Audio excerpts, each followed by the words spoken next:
ఉద్యోగాలు చేస్తున్న అదృష్టవంతులారా, మేము చాలా చాలా ఇంటర్వ్యూలకు వెళ్ళాం.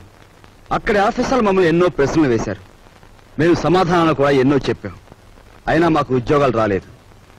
మీరు ఏ విధంగా ఉద్యోగాలు సంపాదించింది చెప్పి మాకు సహాయపడవలసిందిగా కోరుతున్నాం. మాస్టారు, మీకు ఉద్యోగం ఎలా వచ్చింది? మా మామయ్య గారు ఎమ్మెల్యేగా ఉండేవారు. సంతోషం. మీరు మాస్టారు, మీకు ఉద్యోగం ఎలా వచ్చిందో దయచేసి చెప్తారా? ధనలక్ష్మి పెంచింది. ఆవిడెవరు? ఆఫీసర్ గారి భార్య. ధనలక్ష్మి అంటే డబ్బండి. అదే లంచం అన్నమాట. అవునండి. నెక్స్ట్. సార్, మరి మీరు? వినయంతో కూడిన విద్య వల్ల వచ్చింది, కృషితో కూడిన దీక్ష వల్ల వచ్చింది. కృషితో నాస్తి దుర్భిక్షం, జపితో నాస్తి పాతకః అన్నారు పెద్దలు.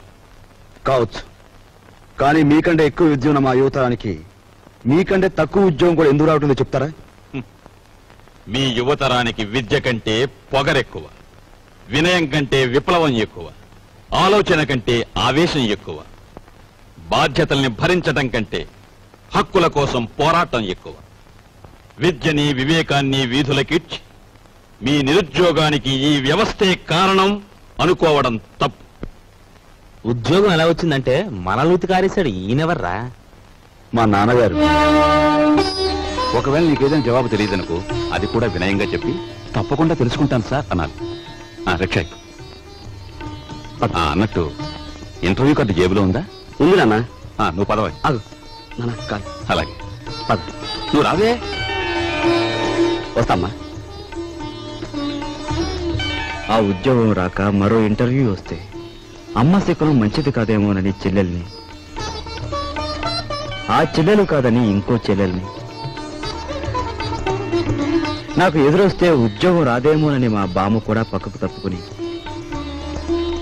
ఇలా ఒక్కొక్క ఇంటర్వ్యూకి ఎన్నో ఆశలు పెంచుకున్న మా వాళ్ళందరికీ వీడికి ఉద్యోగం రాదు అనే నిరసన భావంలోకి వచ్చేశారు. ఉదయం మా ఇంట్లో నన్ను చూసేసరికి సుప్రభాతం మరో రకంగా తయారయ్యింది.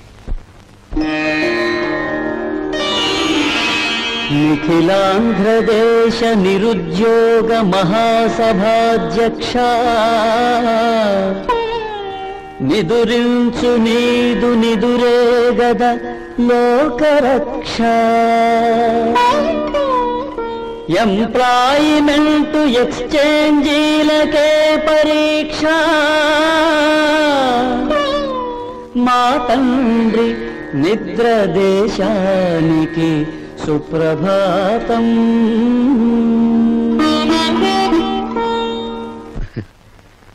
ఉద్యోగం రాలేదన్నది మన బాధ, మన వాళ్ళు ఇంకా ఉద్యోగస్తులు కాలేదే అన్నది మన పెద్దల నిస్పృహ.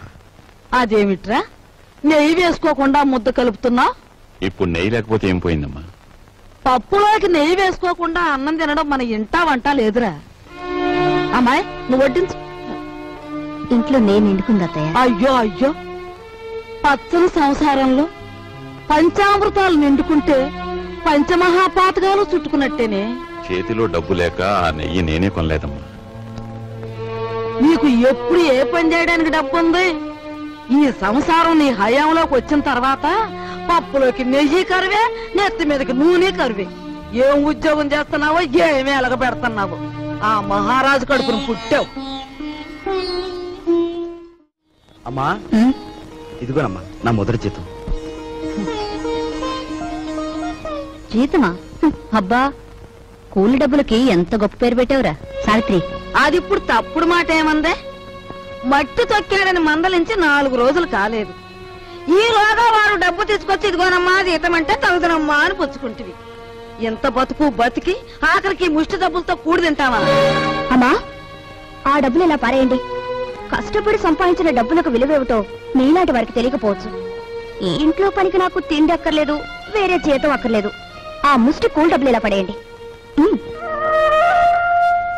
ఇదిగో.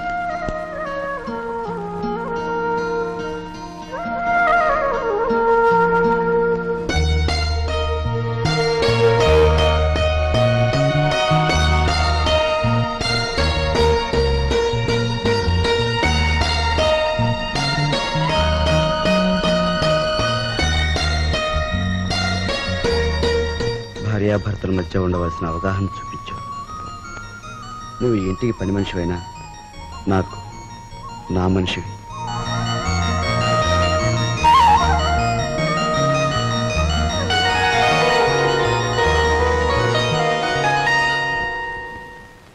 కోపం వచ్చి గట్టిగా కొడదామంటే చచ్చిపోతావేమో అని భయం. బాబు నాయన అంటే మొండుకెత్తున్నావు. మమ్మల్ని బాధ పెట్టకుండా చెప్పే గురువా. చెప్పే గురు. మనవడక చూసావా, పరాయి సొమ్మంటే పరిసిగుంటాడు కూడా ఎలా సత్తా పడిపోతున్నాడో. ఎంతమందిని బాధ పెట్టడం భావ్యం కాదు గురువా. అలో చెప్పే గురు, ఉన్న ఒక్క కూతురు ఇల్లు వదిలి వెళ్ళిపోతే నేను వెతికించలేదు, పేపర్ ప్రకటన కూడా ఇవ్వలేదు. అంత ముండేవాడిని మీ బెదిరింపులకు నేను లొంగుతానా? గురువా మాట చెప్తాను. ఈ మొండిఘాటంగాడికి కూతురుందంటున్నాడుగా, ఈడు పేపర్లో ప్రకటన ఇవ్వకపోయిన ఈ తరపున మనం ప్రకటించేస్తే ఆ కూతురు ఇంటికి చేరిపోద్ది. ఆ తర్వాత స్వామియే శరణం. Very good very good. Hello నవ్వకే బాబు, కుర్రోడు దొరుచుకుంటాడు. ఆ నవ్వేదో ఇనపెడి దగ్గర నవ్వు, ఓపెనింగ్ గా నవ్వుద్ది.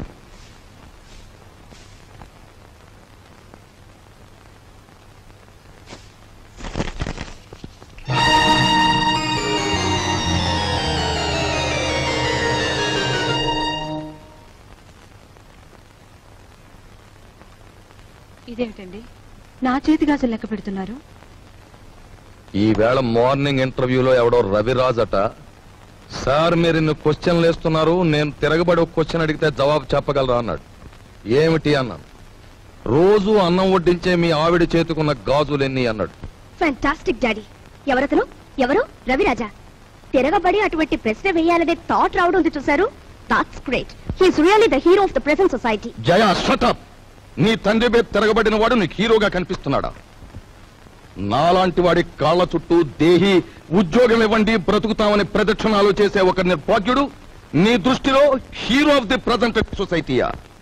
నీ చదువు ఎన్ని వెర్రతల్ల వేస్తోందంటే, అవునులే, నువ్వు తిరగడానికి ఒక కారు, వీలైనంత ఖర్చు పెట్టుకోవడానికి బ్యాగ్ నిండా డబ్బు, నువ్వేదడిగితే అది క్షణాల మీద సమకూర్చే తల్లిదండ్రులు, ఏసీ రూమ్లు, సోఫా బెడ్లు, తినడానికి ఖరీదైన భోజనం, ఇవన్నీ ఉంటే నీకు మంచేమిటో చెడ్డేమిటో ఏమాత్రం తెలియడం లేదు.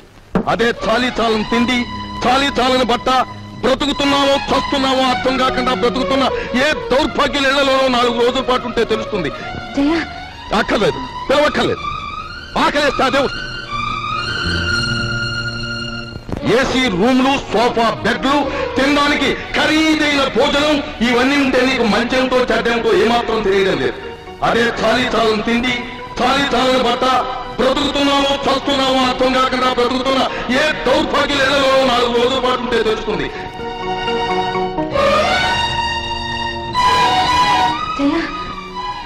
అక్కర్లేదు, పిలవక్కర్లేదు.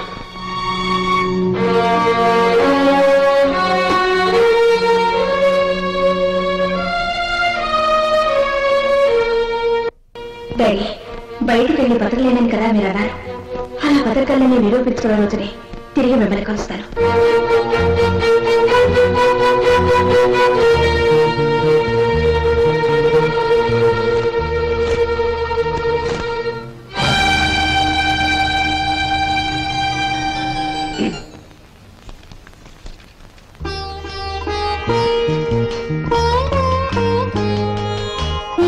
నీ సంస్కారం చూసి ఆశ్చర్యం కలిగినా నువ్వు కలవారి అమ్మాయివని మాత్రం ఊహించలేకపోయావు. పేపర్లో నీ ఫోటో చూశాక నువ్వు ఇంట్లోంచి పారిపోయి వచ్చావని అర్థం. నువ్వు ఎక్కడే ఉండు బ్రదర్.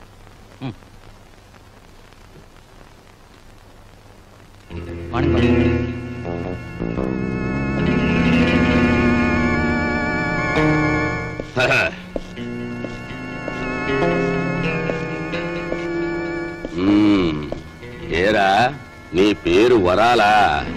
పేర్లోనే వరాలు ఉన్నాయి కానీ చేతిలో మొరమొరాలు కూడా లేవు. బాబు, ఈ కత్తి కంటే నీ నవ్వే భయంకరంగా ఉంది. ఇంత భయపడే ఎదవే ఈ ఎదవ పనులోకి ఎందుకు వచ్చావురా? ఎందుకు వచ్చానంటే, అలు అస్త్రాలు వదలడం అర్జునుడికి తెలుసు. అయినా ఫైటింగ్ సీన్ లో ఫ్రంట్ సీట్ లో కృష్ణుడిని ఎందుకు కూర్చోబెట్టాడు? ఐడియాలు ఎత్తాడని. మానసేంద్రి కూడా అదే గురువా. అందులో నా వాటా ఎంత? డేవిడ్ గురువా, మనలో మనకి పీకులంట పంచాంగం ఎందుకు? 50-50 పంచేసుకుందాం. మాట తప్పితే మర్డర్ చేసేయి.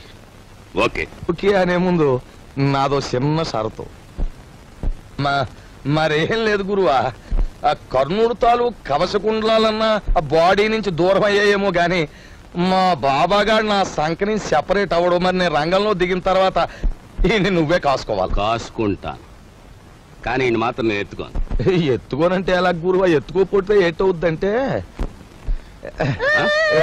ఊరుకోరా, ఊరుకో. అది ఈడితో న్యూసెన్స్. ఆయన చేత ఈడు మన కూడా ఉంటే అల్లరే గాని చిల్లర రాలదు. సరేలే తాలే. ఎళ్ళు బాబా, ఎళ్ళు, జాగ్రత్తగా వెళ్ళు బాబా. అది అదిరా బాబా, అది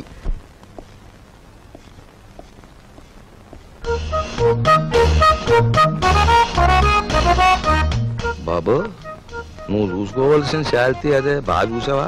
నిజమే మారాలా, నువ్వు చెప్పినట్టు ఇద్దరు రూపురేఖలు ఒక్కలాగే ఉన్నాయి. నవకాయ బాబు, ఇది ఆఫీసు.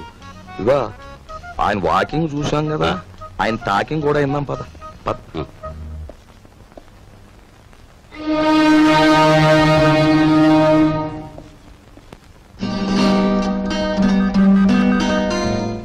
నీ తెలివితేటలు పరీక్షించడానికి సర్టిఫికేట్స్ చూడనవసరం లేదు. నిన్ను 3 ప్రశ్నలు అడుగుతాను, జవాబు చెప్పు. అడగండి. నంబర్ 1, తాజ్ మహల్ నిర్మాణంలో పాల్గొన్న కూలీలు ఎంతమంది? నంబర్ 2, రామాయణాన్ని వ్రాసిన వాల్మీకి భార్య పేరేమిటి? నంబర్ 3, 10 పైసల నాణానికి ఎన్ని వంకర్లుంటాయి? Come on tell me. చెప్పలేవా? ఇంత చిన్న ప్రశ్నలకే సమాధానం తెలియని వాడివి అసలు ఈ ఇంటర్వ్యూకి ఎందుకు వచ్చావు?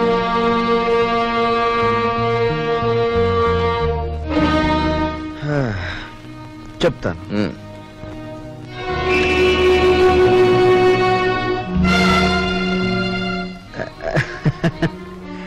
అనవసరంగా బెదిరిపోకండి సార్. ఇది నా 61వ ఇంటర్వ్యూ. అంటే నా సహనానికి షష్ఠి పూర్తి జరిగిపోయింది. అసలు నేను ఉద్యోగానికి పనికిరాను, లేదా నన్ను ఇంటర్వ్యూ చేయడానికి ఆఫీసర్గా మీరు పనికిరారో ఇప్పుడు తేల్చుకుంటాను. సార్, వాల్మీకి భార్య పేరు మీరు వినలేదు, నేను వినలేదు. కానీ పెళ్ళైన దగ్గర నుంచి మీరు మీ భార్యను చూస్తూనే ఉన్నారు. ఆవిడ చేతికి ఎన్ని గాజులున్నాయో మీరు చెప్పగలరా? ఓకే, 10 పైసల నాణానికి ఎన్ని వంకర్లున్నాయో నేను తర్వాత చెప్తాను. కానీ రోజు దువ్వుకునే మీ తల మీద ఎన్ని వెంట్రుకలున్నాయో మీరు చెప్పగలరా? కనీసం ఆ దువ్వుకునే దువ్వునికి ఎన్ని పళ్ళున్నాయో చెప్పగలరా? చెప్పండి. నాకు తెలియదు. మీరు వేసే అడ్డమైన ప్రశ్నలకి మేము సమాధానాలు చెప్పలేకపోతే మమ్మల్ని వెధవలా చూడటం తెలుసా? మిమ్మల్ని చంపకుండా ఎందుకు వదులుతున్నానో తెలుసా? మిమ్మల్ని చంపి నేను హంతకుడుగా మారటం వల్ల మా సమస్యలు పరిష్కారం కావు. అందుకు గుడ్ బై.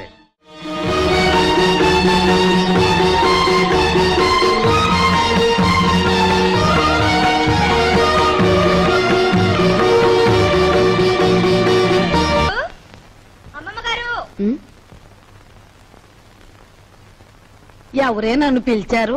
నిన్ను కాదత్తయ్య, నన్ను పిలిచారు. సరేలే, ఎవరిని పిలిస్తే ఏం గాని ఇంతకీ పిలిచింది ఎవరా అని.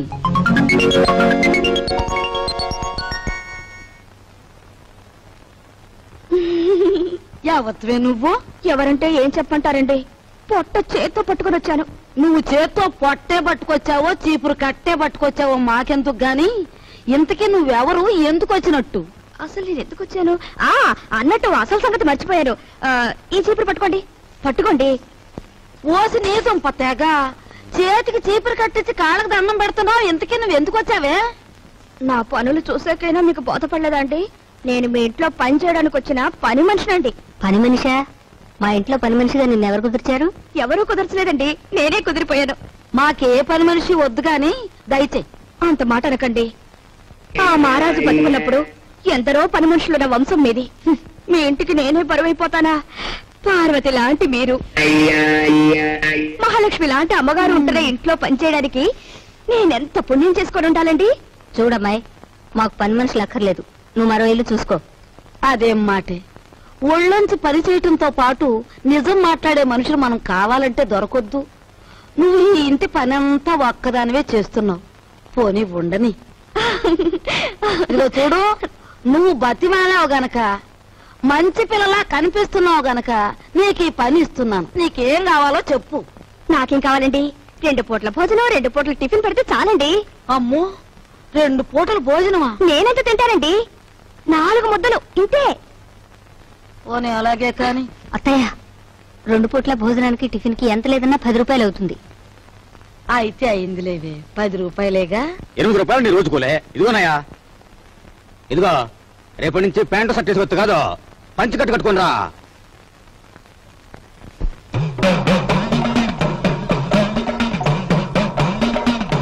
అదేమిటి, ఏదో అమ్మవారికి కుమ్మం పోసినంత అన్నం పెట్టుకున్నావు, అదంతా తినడానికేనా? అదేంటి బామ్మగారు, సాయంత్రం తినే అన్నం బదులు ఓ ముద్ద ఎక్కువేసుకున్నాను అంతే. నా తల్లి, ఇప్పుడు చెల్లించే కుమ్మం చాలక మళ్ళీ సాయంత్రం ఒక కుమ్మం చెల్లిస్తావా? ఇదిగో చూడు, నువ్వు పనిలో చేరేటప్పుడు ఏం చెప్పావు? నాకేం వద్దండి, 4 ముద్దలు పెడితే చాలన్నావు. అన్నావా? అన్నానండి. కూరతో 4 ముద్దలు, పప్పుతో 4 ముద్దలు, చారుతో 4 ముద్దలు, పెరుగుతో 4 ముద్దలు, మొత్తం ఎంతైందండి? నా పెండా కూడా అంత అయ్యింది. నువ్వెంత దెయ్యపు తిండి తింటావని తెలిస్తే నిన్ను అసలు పనిలోనే పెట్టుకునేదాన్ని కాదు. ఏం అత్తయ్య, పెట్టేది పెడుతూ మాటలంటుంది దేనికి? పాపం ఇంటి పని అంతా ఒక్కతే చేస్తాంది. ఈ పెరుగు కలుపుకో. తినమ్మా, బాగా తిను. అమ్మో అమ్మో, పోసి నీ అమ్మ కడుపు మాడా. నా కళ్ళు ఏమన్నా దిష్టి కళ్ళు అనుకుంటున్నావా? నా ఏం దిష్టి కళ్ళు కావమ్మా. ఇదిగో రోజుకు 3 కంచాలు బాగా మెక్కు. నాకే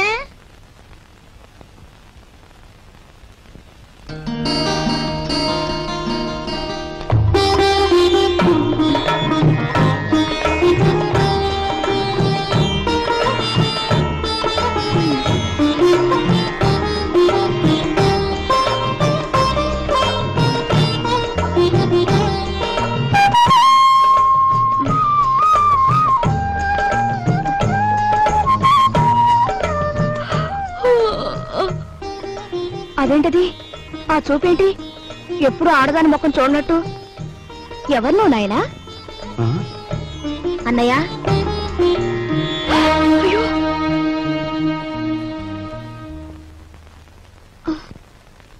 ఎవరు అమ్మాయి? పని మనిషిరా, ఇవాళే వచ్చింది. మన ఇంటికి పని మనిషి ఎందుకమ్మా? అదేమిట్రా, మీ అమ్మ ఒక్కతి పని చేసుకోలేక అవస్థ పడుతుందని నేనే కుదిర్చాను. అమ్మ ఒక్కతే చేయాలి, చెల్లెలున్నారుగా. ఇదేమో చదువుకుంటోందా? సరస్వతికి 4 రోజుల్లో పెళ్లి చూపులు. సరస్వతికి పెళ్లి చూపులా? ఏమిట్రా నీ ఆశ్చర్యం నువ్వును? అది కాదు నాయనమ్మా, ఇంతవరకు అత్తయ్యకి వస్తున్న కట్టం తాలూకా డబ్బు ఇవ్వలేదు. ఇప్పుడు దీని డబ్బు ఎక్కడి నుంచి తీసుకొస్తాం? ఆ విషయాలన్నీ నీకెందుకురా? అప్పో సప్పో చేసి నా తిప్పల్నే పడతాను. అప్పు చేసి పెళ్లి చేసేంత అవసరం ఇప్పుడు ఏమొచ్చింది? ఒరే, డబ్బున్నప్పుడే నిన్ను చదివించచ్చులేని మీ నాన్న అనుకునుంటే నీకు అసలు చదువు వచ్చేదేనా? పిల్లకాకేం తెలుసు ఉండేలు దెబ్బని వాడి వితండవాదంతో ఏంలే నాయనా.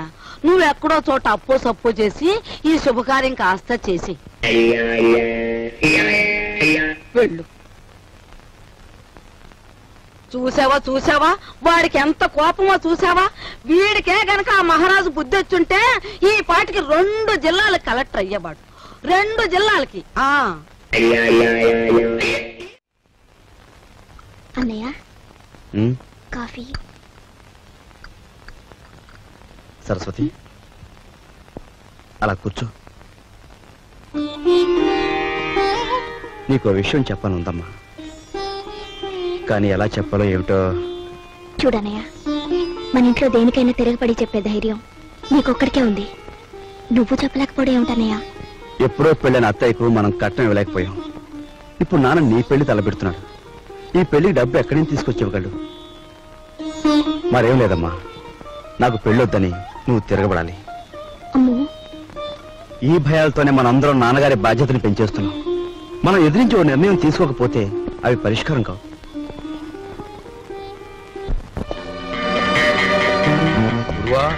అంతా ఎంక్వైరీ చేశాను. ఆఫీసరు 9వ గంట కొట్టేటప్పటికి ఆల్లోకి వస్తాడంట.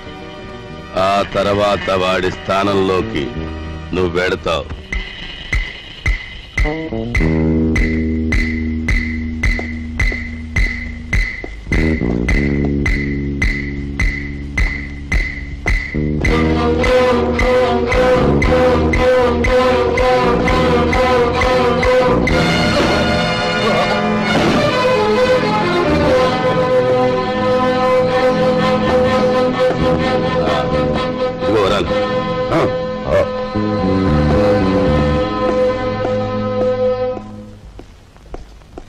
Good morning sir. Good morning. ఎవరు నువ్వు?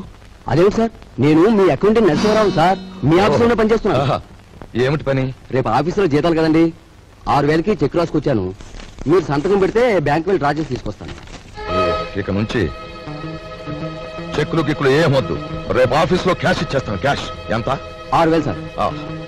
ఆఫీస్కి వెళ్దాం రా. వచ్చే సొమ్ములో అప్పుడే 6,000 ఆమదం.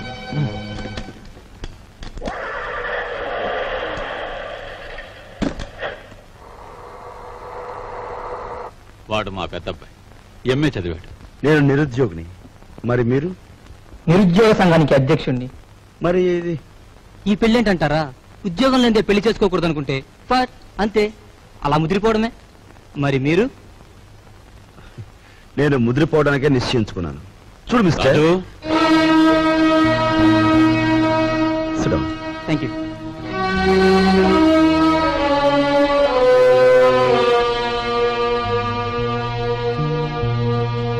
లలిత,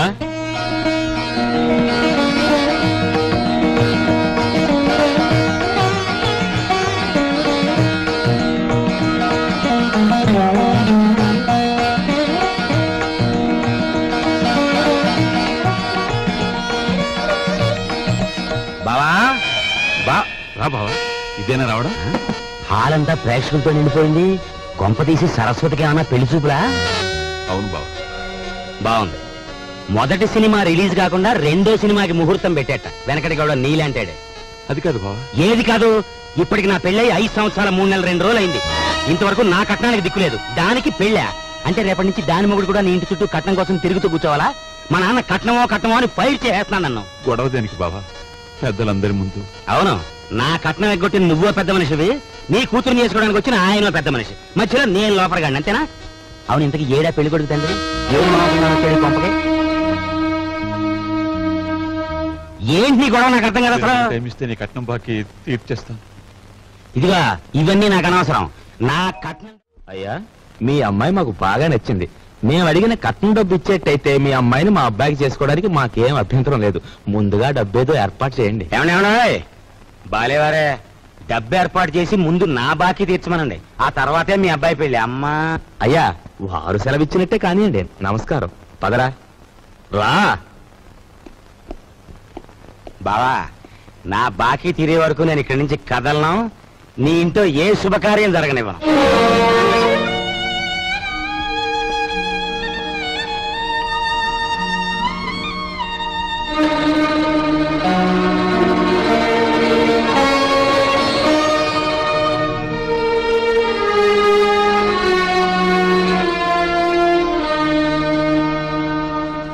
ఈ డబ్బుతో మీ పెళ్లి సంబంధం ఖాయం చేసుకునేందుకు నాకేం అభ్యంతరం లేదు. అయితే అనుకున్న కట్నం బ్యాలెన్స్ పెళ్లికి వారం ముందే ఇవ్వాలి.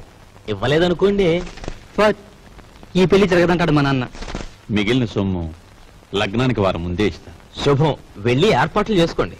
అలాగే, వస్తానండి.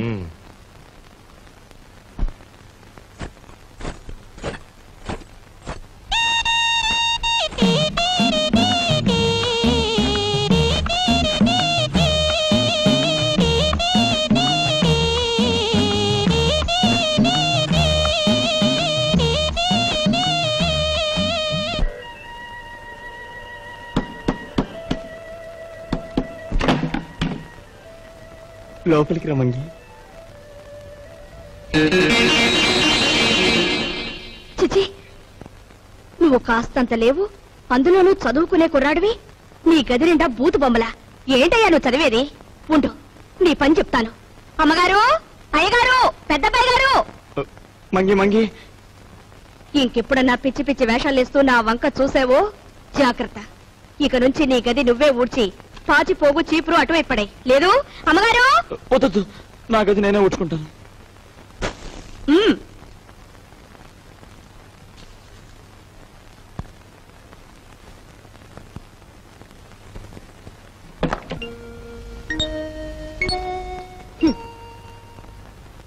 మీ నాన్నగారి గురించి ఎవరికి పడుతుందమ్మా? ఆయన్ని గురించి అహర్నిశలు ఆలోచించే నీకు నాకు తప్ప.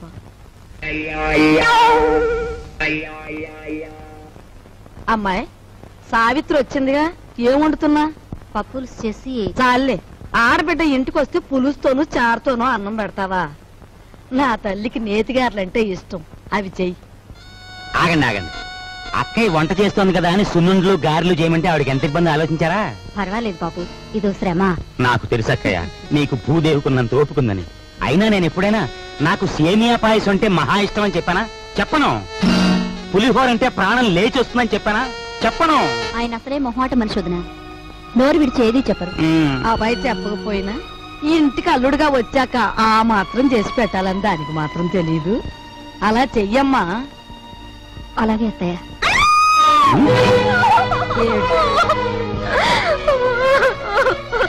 ఏమిటే, ఏమైంది? ఎందుకు ఏడుస్తున్నావు? ఏమన్నా తేలు కుట్టిందా? పావుల నర్సయ్యకి ఫోన్ చేస్తా. తేలు కాదండి, చచ్చిపోయిన సన్యాసిరావు గారు చటుక్కున జ్ఞాపకం వచ్చారండి. ఆ మూల కూర్చుని ఏడుస్తావేమిటి? ఆ ఏడ్చా ఏడిపేదో ఇటు వచ్చాడు. ఈ కేడొచ్చండి. అవునన్నట్టు ఎవరో జ్ఞాపకం వచ్చి ఏడుస్తున్నావు కదా, హూ ఇస్ దట్ సన్యాసి? ఏదైనా ఫ్లాష్ బ్యాకా? ఏం బ్యాకో నాకు తెలియదు గాని తమలాగే అతను కూడా ఒక రోజు అత్తోరింటికి వచ్చాడండి. ఇంతకేం జరిగింది? ఆయన గారు వచ్చి సరిగ్గా అయ్యగారు అడిగిన పిండి వంటలే చేయించుకొని తిన్నారండి. తింటే తినాలే, ఆ తర్వాత ఇంకా ఏం జరగాలంటే రాత్రి అయ్యేసరికి జ్వరం వచ్చిందండి, ఆ తర్వాత వాంతులండి, ఆ తర్వాత విరోచనాలండి. తీరా చూస్తే కలరా అన్నారండి. కలరానా? ఆ మర్నాడు పొద్దున ఆ బాబుగారు ధన్మని చచ్చిపోయారండి. ధన్మని చచ్చిపోయాడా? సరిగ్గా ఈయన అడిగిన పిండి వంటలు వద్దు, పాడు వద్దు కానీ. నీకు నమస్కారం తల్లి, ముందే చెప్పావు. మనిషి బాగుంటే చాలేమ్మా, పిండి వంటలు లేకపోతే పోయాయి.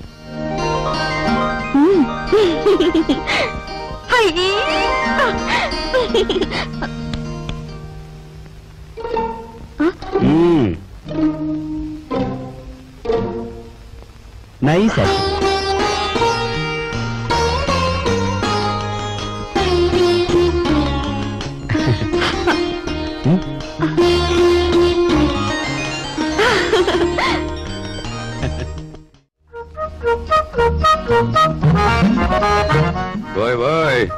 తొందరగా లాగించో లాగించో. లాగించు లాగించు అని జతకావాడు గుర్రపు తోగలాగినట్లు లాగుతుంటే తెరుచుకోవద్దు. దీని నంబర్లు తెప్పలేక నాకు దెమ్మ తిరిగిపోయి బొమ్మ కనిపించేస్తా. అంత చికాకున్నా వాడివి జీతాలు క్యాష్ పేమెంట్ ఇస్తాను ఎందుకు ఒప్పుకున్నారా బేవర్స్ నా కొడక? ఒప్పుకోక సావమంటావా? సంతకం పెట్టడానికి సిద్ధపడితే చెక్కు మీద అంతే మన బండారం బయటపడిపోయి స్వామియే శరణం. స్వామియే శరణం. ఫ్యామిలీ లేడీ వస్తున్నట్టు వెళ్ళి దాక్కుంటు దాకు. స్వామియే శరణం, స్వామియే శరణం, స్వామియే శరణం. పాలు తీసుకోండి. తీసుకుంటాను, అలా ఉంచు. రేపు ఆఫీసులో జీతాలు ఇవ్వాలి. సేఫ్ లో ఒక 6,000 తీసి నా బ్రీఫ్ కేసులో ఉంచు. అదేంటండి, ఎప్పుడూ లేని ఈనపెట్లో నుంచి నన్ను డబ్బు తీయమంటున్నారు? వ్రతంలో ఉన్నాను కదా, పాపిష్టి డబ్బు చేత్తో ముట్టుకోవడం ఎందుకు అని. దీని నంబర్లు నాకెప్పుడు చెప్పలేదు కదా, ఇప్పుడైనా చెప్పండి, తీసిస్తాను. ఎన్నాళ్ళు లేని డబ్బు యాతన ఇప్పుడు మాత్రం నీకెందుకు? స్వామియే శరణం. నే పూజ చేసి పడుకుంటాను, నువ్వు వెళ్ళి పడుకో. అలాగే. స్వామియే శరణం. ఆఫీసర్ గారికి ఇనపెట్టే కాదు, ఇళ్ళాలు కూడా లాసే. రే నోరు మీద వచ్చిందే ఎదవ పని మీద, అందులో మళ్ళీ విచారం ఐడియా ఒకట. ఆవిడనే కాదు, పని పిల్ల గురించి నువ్వు పల్లెత్తు మాట మాట్లాడిన పళ్ళు పిక్సి చేతులు పెట్టేస్తాను. పెట్టేద్దు గానీ ముందా పని చూడు. నేను చూడలేను బాబు, నంబర్లు తిప్పుతుంటే హలో చేతులు లాగేస్తున్నాయి. ఈ గుంట నా కొడుకును మొయ్యలేక నా నడుము చూద్దా బాబా, పని చూడు. సత్తే తలుపేసి నువ్వు పని చూడు. నేనా?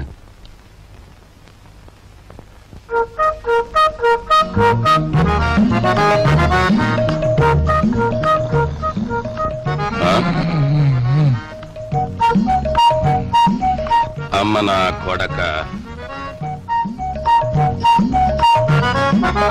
వచ్చిందా? హలో ఒరే ఒరే, గాడిది వాండ్రించినట్టు నువ్వు కొరకెట్టు తొంగుంటే నా బుర్ర ఏమన్నా పని చేయాలంటావా? కోప్పడ గురువా. హలో, ఆఫీసర్ గారికి గురకెట్టే అలవాటు ఉంది. ఇప్పుడు మనం గురకెట్టలేదనుకో ఫ్యామిలీ లేడీకి అనుమానం వచ్చేస్తుంది. పని చూడరా. పని చూడు. కర్మరావు నిన్ను పనిలో పెట్టి నేను చేయాల్సి వస్తుంది.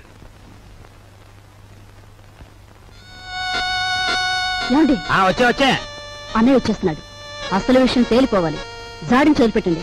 ఊరుకుంటే లాభం లేదు.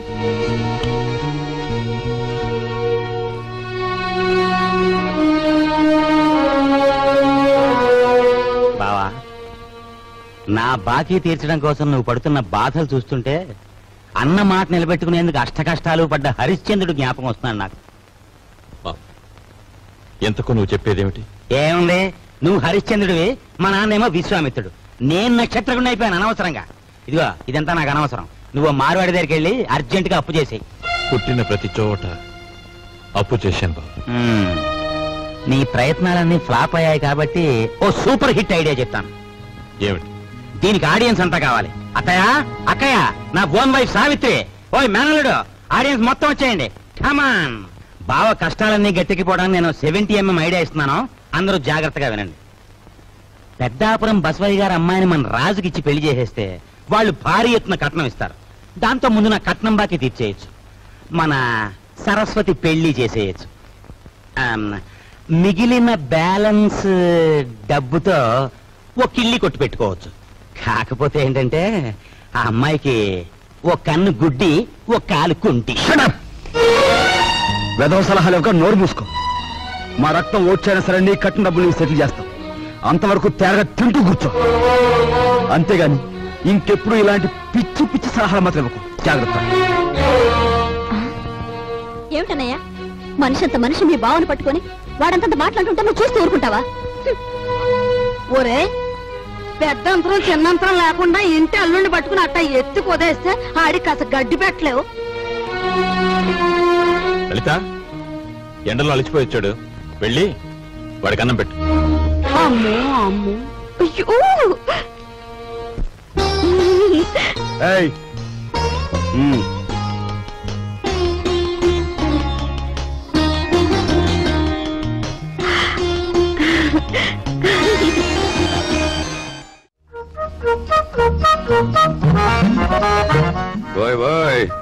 తొందరగా లాగించో.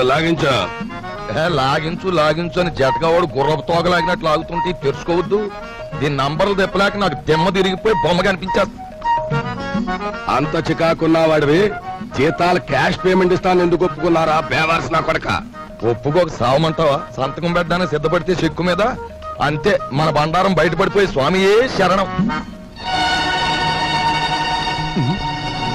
స్వామియే శరణం. ఫ్యామిలీ లేడీ వస్తున్నట్టు వెళ్ళి దాక్కుంటా. స్వామియే శరణం, స్వామియే శరణం, స్వామియే శరణం. పాలు తీసుకోండి. తీసుకుంటాను, అలా ఉంచు. రేపు ఆఫీసులో జీతాలు ఇవ్వాలి. సేఫ్ లో ఒక 6,000 తీసి నా బ్రీఫ్ కేసులో ఉంచు. అదేంటండి, ఎప్పుడూ లేని ఈనపెట్లో నుంచి నన్ను డబ్బు తీయమంటున్నారు? వ్రతంలో ఉన్నాను కదా, పాపిష్టి డబ్బు చేత్తో ముట్టుకోవడం ఎందుకు అని. దీని నంబర్లు నాకెప్పుడు చెప్పలేదు కదా, ఇప్పుడైనా చెప్పండి, తీసిస్తాను. ఎన్నాళ్ళు లేని డబ్బు యాతన ఇప్పుడు మాత్రం నీకెందుకు? స్వామియే శరణం. నే పూజ చేసి పడుకుంటాను, నువ్వు వెళ్ళి పడుకో. అలాగే. స్వామియే శరణం. ఆఫీసర్ గారికి ఇనపెట్టే కాదు, ఇళ్ళాలు కూడా లాసే. రే నోరు మీద వచ్చిందే ఎదవ పని మీద, అందులో మళ్ళీ విచారం ఐడియా ఒకట. ఆవిడనే కాదు, పని పిల్ల గురించి నువ్వు పల్లెత్తు మాట మాట్లాడిన పళ్ళు పిక్సి చేతులు పెట్టేస్తాను. పెట్టేద్దు గానీ ముందా పని చూడు. నేను చూడలేను బాబు, నంబర్లు తిప్పుతుంటే అలు చేతులు లాగేస్తున్నాయి. ఈ కుంట నా కొడుకును మొయ్యలేక నా నడుము చూద్దా బాబా, పని చూడు. సత్తే తలిపేసి నువ్వు పని చూడు. నేనా?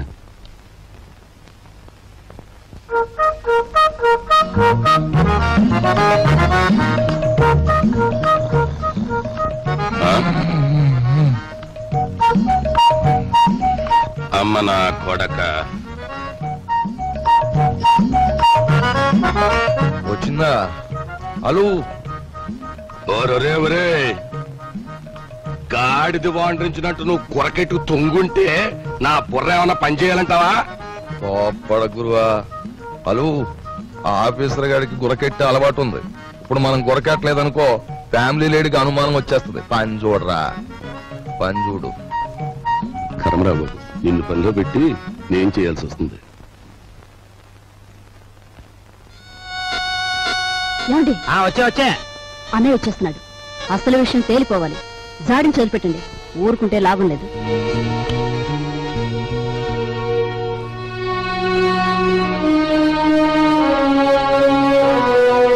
బావా, నా బాకీ తీర్చడం కోసం నువ్వు పడుతున్న బాధలు చూస్తుంటే అన్న మాట నిలబెట్టుకునేందుకు అష్టకష్టాలు పడ్డ హరిశ్చంద్రుడు జ్ఞాపకం వస్తున్నాడు నాకు.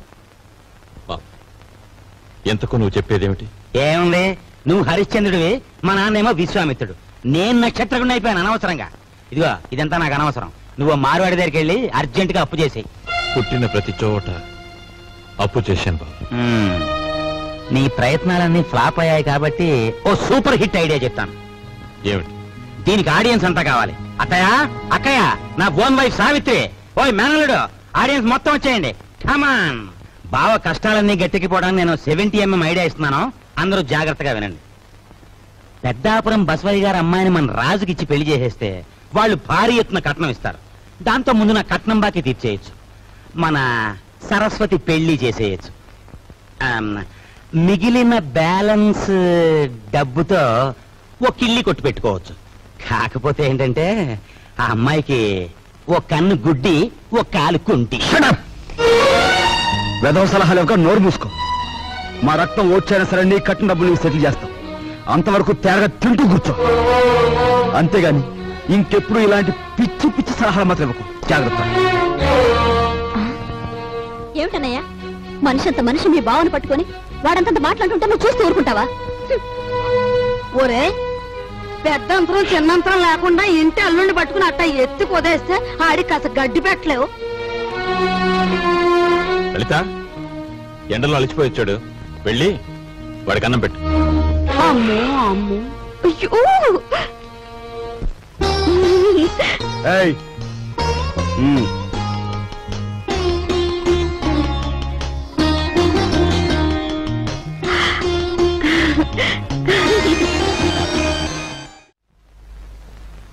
ఏమండి, మీ ఎలకలతో పనే ఉందండి. వాళ్ళు ఇంత అవమానించిన తర్వాత ఇంకా ఇక్కడ ఎందుకండి? పదండి పోదాం. ఈ అవమానం నా ఒక్కడిది కాదు. ఆంధ్ర సీడెడ్ నైజాం ఏరియాల్లో అత్తవారిళ్లలో సెటిల్ అయిపోయిన అల్లుళ్ళందరిదీను. అసలు నన్ను అవమానించిన రాజుగాడు కాదే, మీ అన్నయ్య. ద్రౌపదీదేవి చీరల్ని దుశ్శాసనుడు లాగాడు, కానీ తప్పు వాడిది కాదు, వాడికి ఆర్డర్ వేసిన దుర్యోధనుడిది. మీ అన్నయ్య ఒక్క మాట కూడా మాడకుండా చూస్తూ ఊరుకుంటాడా? మీ అన్నయ్య నా కట్నం బాకీ తీర్చేసినా సరే నేను ఇక్కడి నుంచి కదలను. నా కక్ష తీరే వరకు ఇక్కడే ఉంటాను. ఇక మీదట విశ్వామిత్రుడు నేనే, నక్షత్రకుడు నేనే. తాళం తిప్పితే వచ్చి ఈనపెట్టు చూసాం కానీ నంబర్లు తిప్పితే వచ్చి ఈనపెట్టి నీ ఇంట్లోనే చూసాం. ఏ నంబర్ కింద ఏదెడితే పెట్టి తెరుచుకుంటుందో చెప్పే. నీ బెదిరింపులకు నేను లొంగను. ఆ నంబర్లు నేను చెప్పను. 4 రోజుల పాటు కడుపు కాల్చేస్తే దెమ్మ తిరిగిపోయి బొమ్మ కనిపించేస్తుంది. అప్పుడు నువ్వే చెప్తావు ఇంపాసిబుల్.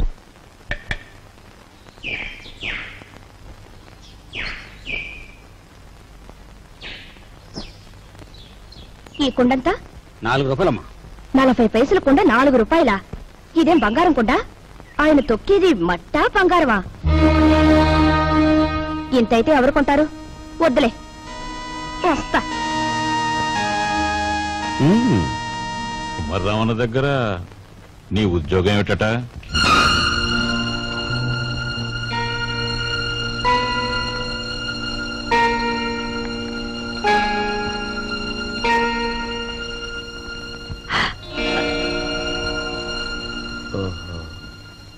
మాట్లాడమే. కుమారరావణ దగ్గర నీ ఉద్యోగం ఏమిటి? మట్టి తొక్కటం, అతను తయారు చేసిన కుండల్ని ఎండలో ఆరబెట్టడం, కాలిన కుండల్ని బండి మీద సెంటర్కి చేర్చడం. అది. నువ్వు చదివిన చదువేమిటి? నీ మీద మేము పెట్టుకున్న ఆశలేమిటి? నువ్వు చేసిన నిర్వాకం ఏమిటి? అతను నన్నేమీ అప్లికేషన్స్ పెట్టమనలేదు, పోస్టల్ అడ్రస్ జత చేయమనలేదు, వెధవ ప్రశ్నలు వేసి ఇంటర్వ్యూ తీసుకోలేదు, రికమెండేషన్ తెచ్చావా అడగలేదు, లంచం ఇస్తావా అడగలేదు. నన్నుగా గౌరవించి నాకు ఈ ఉద్యోగం ఇచ్చాడు. కానీ నీ పెద్ద కొడుకు మట్టి తొక్కుతున్నాడంట గాని ఊరంతా మీ నాన్నగారిని అడుగుతుంటే ఆయనకెంత నామోషిగా ఉంటుందో ఒకసారి ఆలోచించావా? అమ్మా, ఎటువంటి వంశంలో పుట్టాడు, ఎటువంటి మహారాజుకి మనవడని పెంచుకున్నాడు. అసలు నేను చెప్పేది ఏంటంటే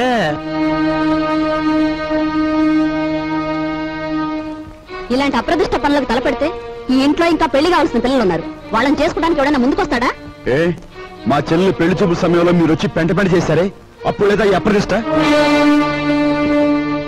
నాన్న, ఏమీ చెయ్యకుండా మీకు భారంగా ఉండే కంటే ఏదో ఒక పని చేసి ఇంత సంపాదించడం నా బాధ్యత అనుకున్నాను, సంపాదిస్తున్నాను.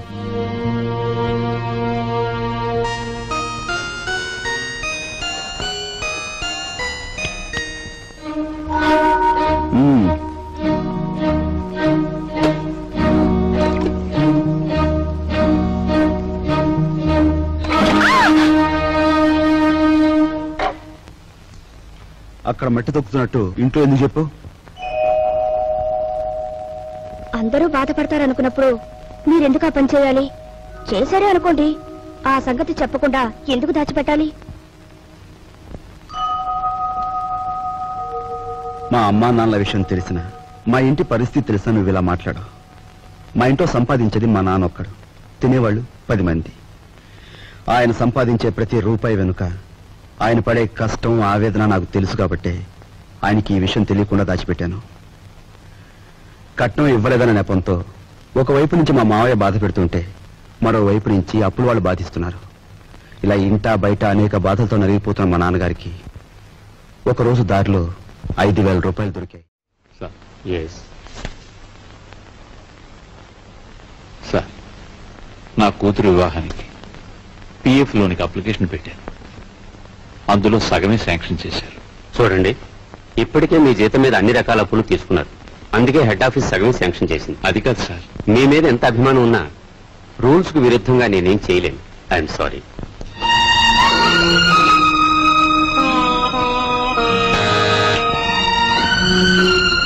రాఘవయ్య మళ్ళీ అప్పుకేగా దీనిలే.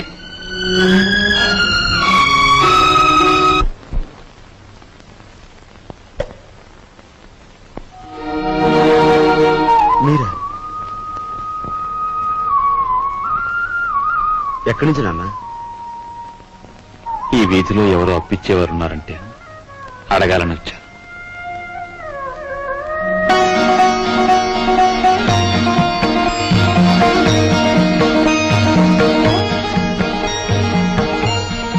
నాన్న,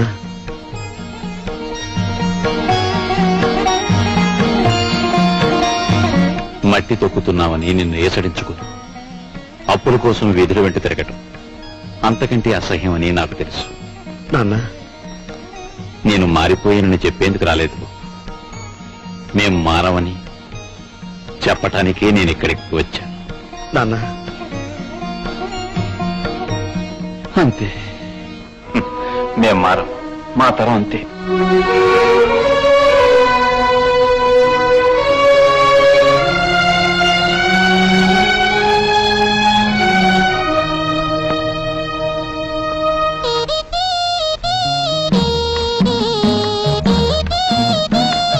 నేను డబ్బు కోసం వ్యభిచారం చేస్తున్నాను.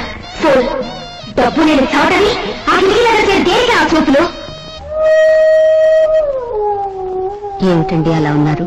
సావిత్రికి మనం డబ్బు ఇవ్వలేదనుకో, సావిత్రి వాళ్ళ ఆయన మనల్ని వీధిలోకి ఇడుస్తారు. సరస్వతి పెళ్లి వద్దన్నామనుకో, దానిది చిన్న వయస్సు, ఈ పెళ్లి చెడిపోవటం అది భరించలేదు. మీరేం బాధపడకండి, ఇవి మనకి ఎప్పుడూ ఉన్న కష్టాలేగా. మిమ్మల్ని చూస్తుంటే నాకేమిటో భయంగా ఉంది. ఈ భయాలతోనే మనందరం నాన్నగారి బాధ్యతను పెంచేస్తున్నాం. మనం ఎదిరించి ఓ నిర్ణయం తీసుకోకపోతే అవి పరిష్కారం కావు. అమ్మా, అమ్మా, నువ్వా బాబు? రా.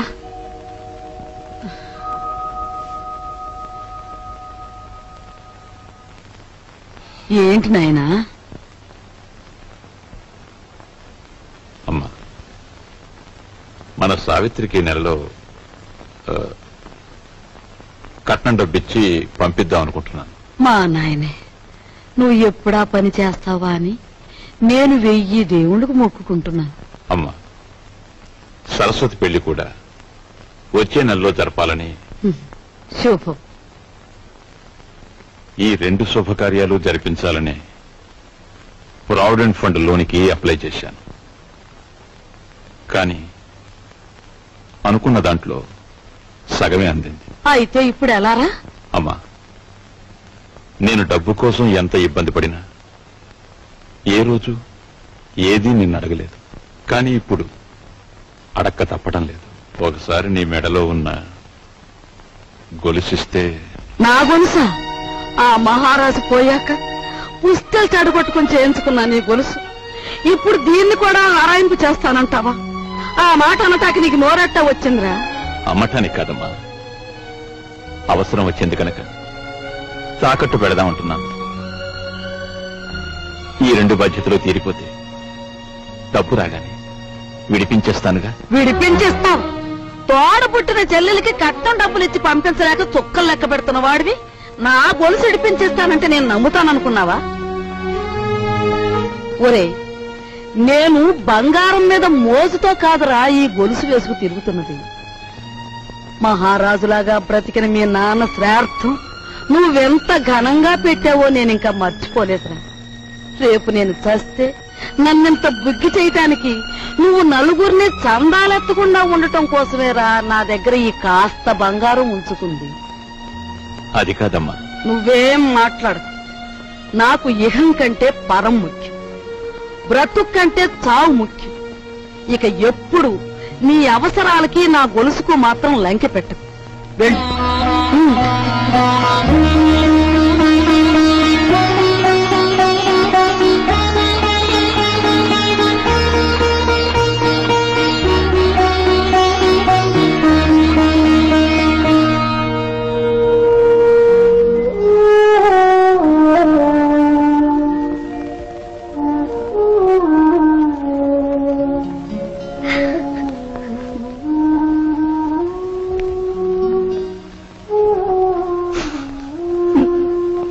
ఈ భయాలతోనే మన అందరం నాన్నగారి బాధ్యతలు పెంచేస్తున్నాం.